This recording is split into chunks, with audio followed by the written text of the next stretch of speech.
excuse me. You can't do that in the middle of a game like that. Having a guy like Marshawn Lattimore, having the offensive line a lot healthier. Brings attitude, brings effort, and he's going to come there every Sunday to play football. I want to watch some film. Let's get over here. Let's get it. Do that. Commanders family, as always, we have a special show for you today. Our Commanders are back from a much-needed bye week as they set their attention to the New Orleans Saints. We break down that matchup. Then I'll link up with the captain, London Fletcher, out at practice as we break down this Commanders defense. And we show our rookie, JD5, some love and look back at how our rookie quarterback has fared this season with some of his best moments. All that and more starts right now on Command Center.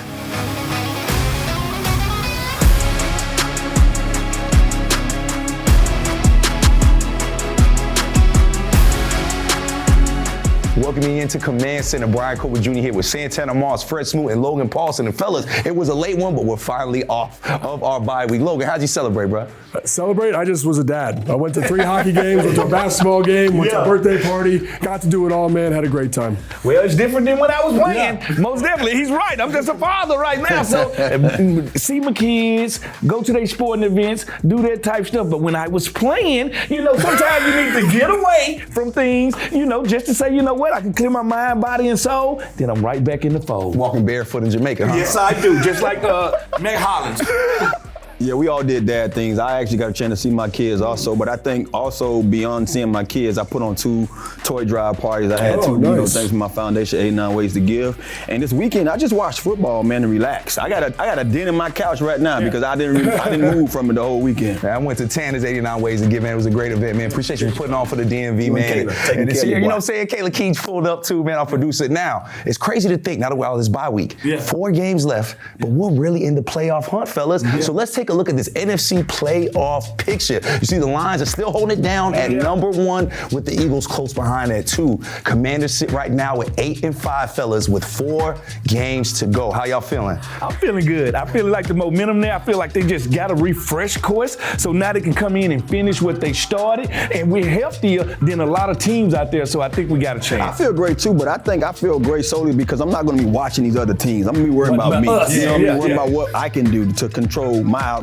So that's all they have to do is go out there with that mindset and they'll be all right. Yeah, I feel great. I mean, this is so exciting. We're in the playoff picture. We control our own destiny. Nothing's better than that. Yeah, and with just these 4 games left, it feels as if we cannot miss the playoffs. So let's go ahead and move forward with our can't miss moment. It's time for your can't miss moment, presented by FanDuel. Make every moment more with FanDuel, an official partner of the Washington Commanders. Now, you can't miss the next game on the Commanders schedule this Sunday when we head down to New Orleans to take on the Saints. It's the first game back after the bye week for Washington. New Orleans is coming off of a win over the New York Giants. It hasn't been the season Saints fans have been hoping for, but this still is a dangerous team on the road in a hostile environment. Now, let's hear from our fearless leader, head coach Dan Quinn, on this matchup. Well, I think featuring Kamara, as a runner, this is a fantastic player. And so when you run a zone scheme like they do, and you can really stick your foot in the ground, plant and go. And for the teams that covered, for the people that covered, through Mike Shanahan here, and the speed off the ball, putting your foot in the ground, that's Alvin, and that's his speed. He can really stick his foot in the ground, jab, and then the other side is him as a receiver. And so it's not just screens, but when you can put a running back out in the slot or outside and throw the ball down the field, that changes things. So he's a fantastic fit in a good system. He's one of those rare players, whatever system you have, he's going to play well, but there's certain ones that fit guys more. So he's the focal point to me, but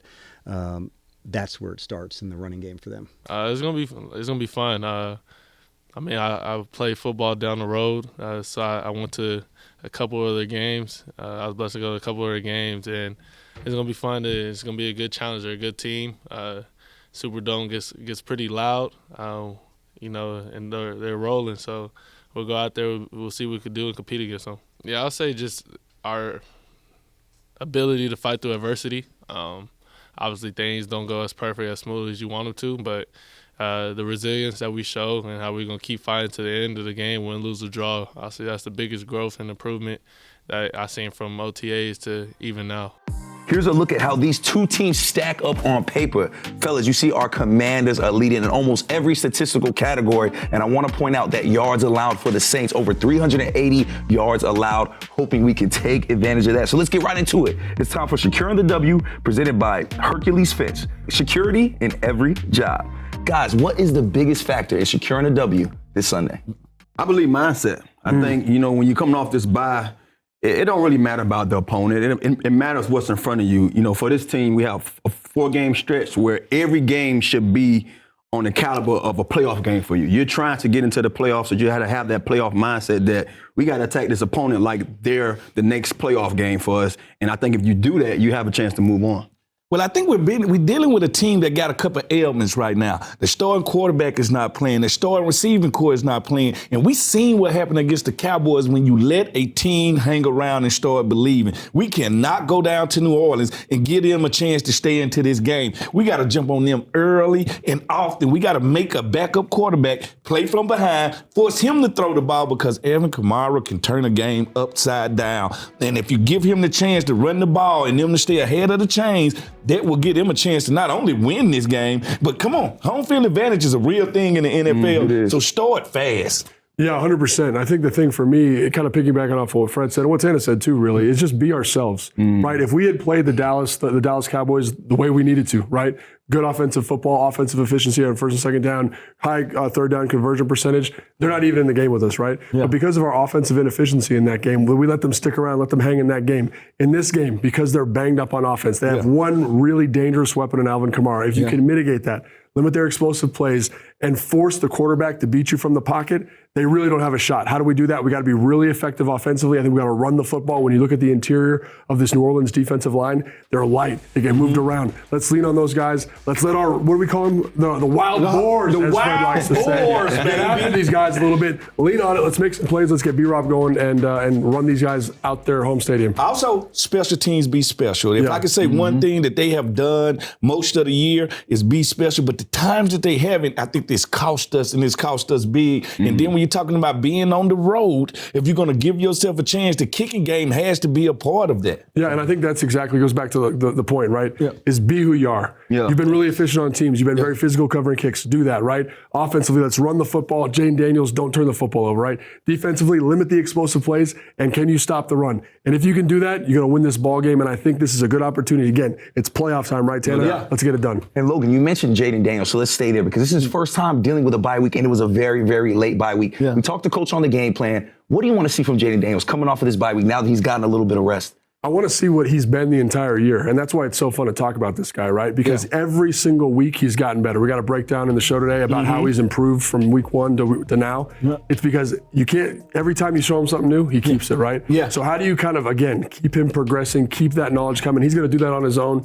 Cliff, how do you call games? Where are those wrinkles to kind of maximize the run game, maximize Jayden as a passer? I think all that stuff's going to be on the table. And again, I believe in Jayden Daniels. He's gonna do it on his own, which is the main thing. And this semi is a homecoming for him. Consider that he played at LSU. So yes, he's gonna want to put a show on for a crowd that he's dazzled since he's been in college. I want to see him push the ball down the field. I think he's at his best when he's pushing the ball down the field to 17, 2, and the rest of these receivers, because now it opens up everything. The one thing about it is B-Rob is the catalyst that make this thing go, but that's in between the tackles. Now, to really stress out this defense with the Hunter Badger and the rest of these dudes, I think you got to tip the ball downfield. And I ain't talking about completions. Sometimes it's not just about completions. It's letting them know that we're going to push the ball down the field regardless of how you feel, yes or no. Now, being a receiver, I'm all about you saying that, him pushing the ball in the field. I would love to see that. But I think he's at his best when he's being the dude threat that he is. Yeah. I want him to basically put that defense, have them sitting there guessing what he's going to do. Whether he's going to keep the ball, whether he's going to throw the ball. I want to see that efficiency that he ran with early when he took advantage of games with his legs that allowed things to slow down for him. So now I do want to see him push the ball down the field. I think we're going to need some big plays from him, but I want to see him get active early with his legs also. And I think the other thing you want to continue seeing is, again, the efficiency specifically on early downs rushing whether he's scrambling or being a ball carrier, but also the quick game, right? Yeah. They've been so efficient with quick game. That laser quick release has allowed them to get the ball to those underneath players a ton. Again, that lets him settle in. And again, he earns those opportunities later in game to push the ball down the field. So again, if he can just keep doing what he's been doing, I think we're going to be all right. And Fred, you mentioned the Saints rushing attack, 10th in the NFL. How can we slow Alvin Kamara and company down? Just realizing it's they have a good offensive line that can push you off the ball, but this is all about number 41 because they're willing to force him the ball by even handing it to him or passing it to him. He is the most dangerous weapon they have going, and as fast as he is, as strong as he is, he can beat you in so many different ways. There's only like 4 backs in this league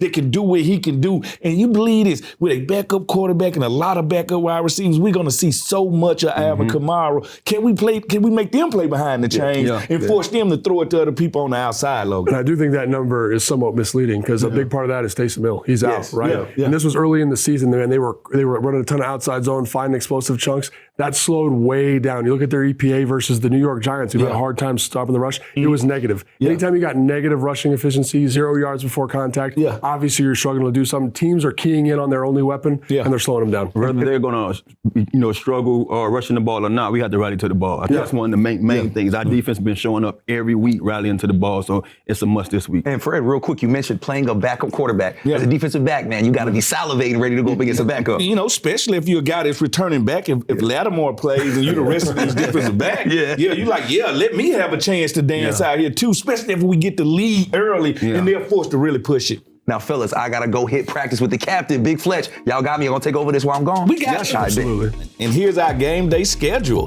Kickoff Sunday, 1 p.m., Caesar Superdome. Televised on Fox. And the radio, we got you on Big 100, Bram, London, and myself with the best in-game radio broadcast we can give you. And Command Center, game day live at 12 p.m., post-game live immediately after the game.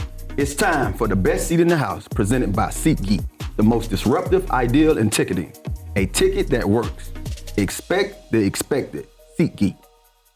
Welcome in the captain, London Fletcher. No better place after the bye week than to be here in the bubble at practice with my guy, the captain. Now we're talking defense here now.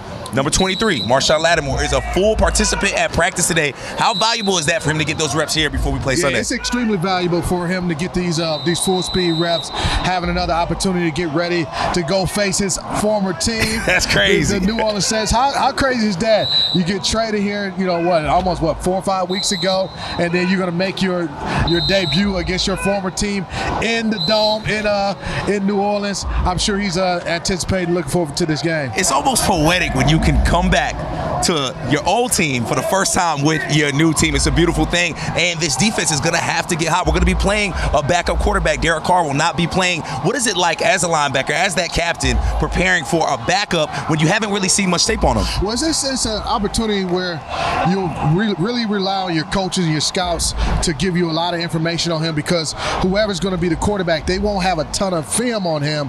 So you'll look at, all the different scout report stuff that they had on him coming out of college, preseason stuff.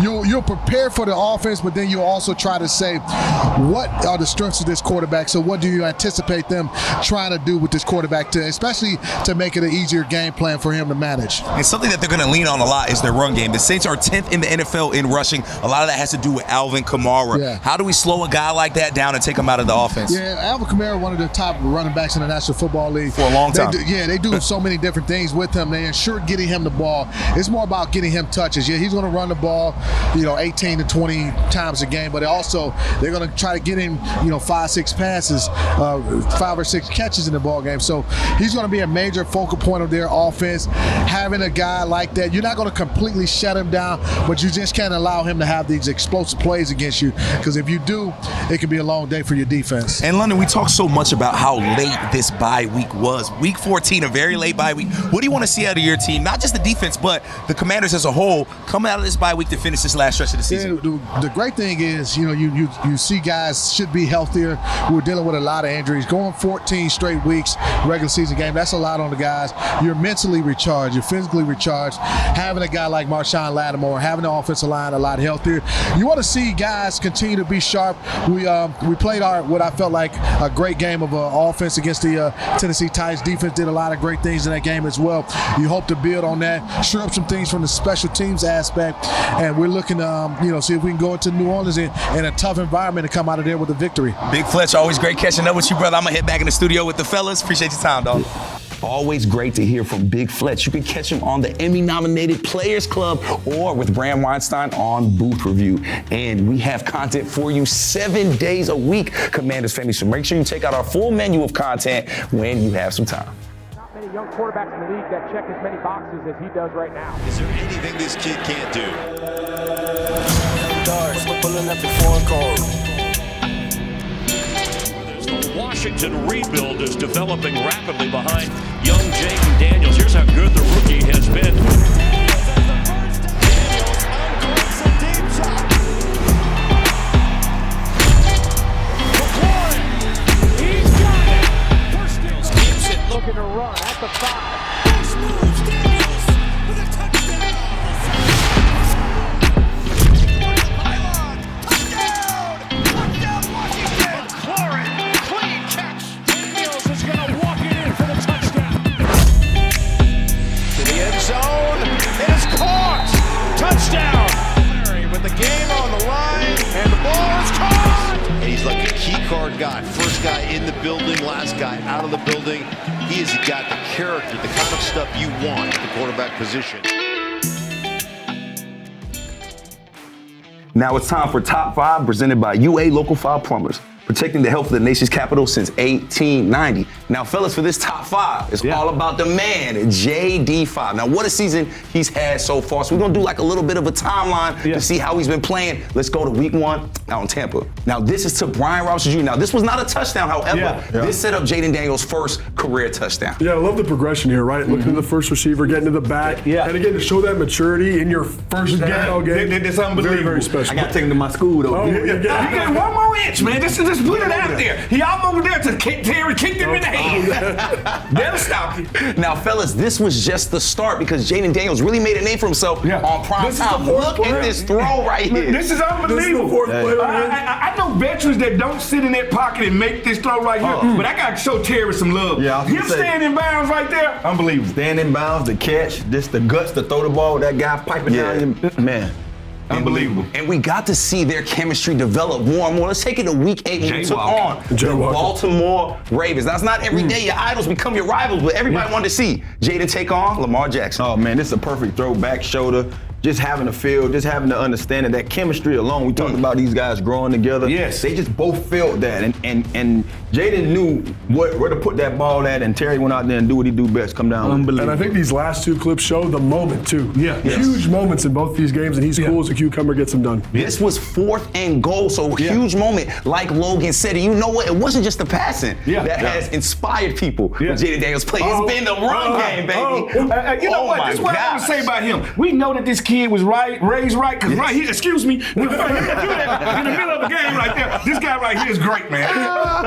Got that nice Olay move right there for him. That bull runner right there. That's getting And the phone move, of baby. course, fellas, we got to go back a little bit. Got to go back to week 10. The moment that changed everything for us, it feels like. The hell Nola. That's my boy Fred likes to call. This is when I felt like this play could work. When when he gets back right there, squares his shoulders up, still waits a little bit, and just let it rip right there. And it haven't been the same for the Chicago Bears ever since. Man, Tanner, we was down on the field. We was in the tunnel when this happened, Tanner. Northwest was electric. Boy, it was crazy. We saw something like this. It was just so special. And Tanner, you pointed this out when we watched this. The way he just took that extra second right there, kept his eyes down the field and made a play. That's a lot of poise right there.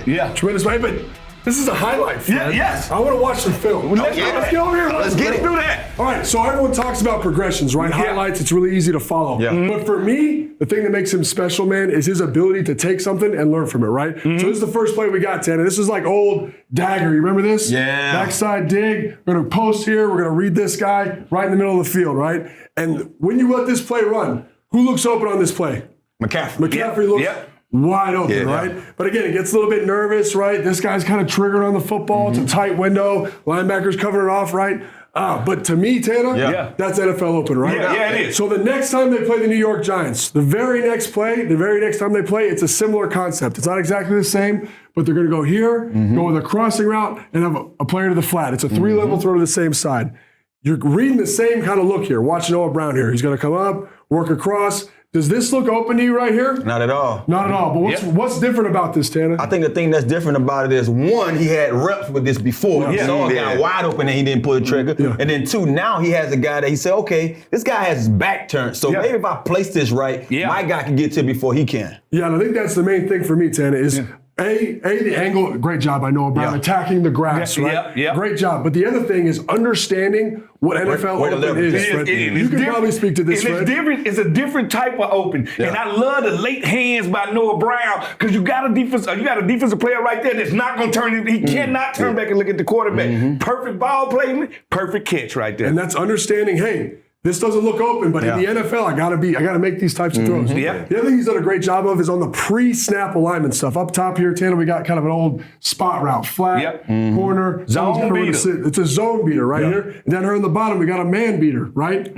Fred, what coverage is this? That looks like man to me. That looks like man. But hey, we got a young player in his third game. I'm gonna work the zone side, which versus man coverage, which is not the right solution. Never works. We're going to throw a pick, right? Look down here at the bottom. This play is in to open Terry up on the bottom, right? We're learning, we're growing, we're developing, we're understanding what's going on. So this is a mistake. Not great. But the next time this pops up, Tennessee, right? What coverage is this, Fred? This man to man. Man coverage. It's the same play. We got a zone beater up top. Little different. It's a dig this time. Sit flat, right? But we got the same thing. We're going to run a pick for Terry up top here.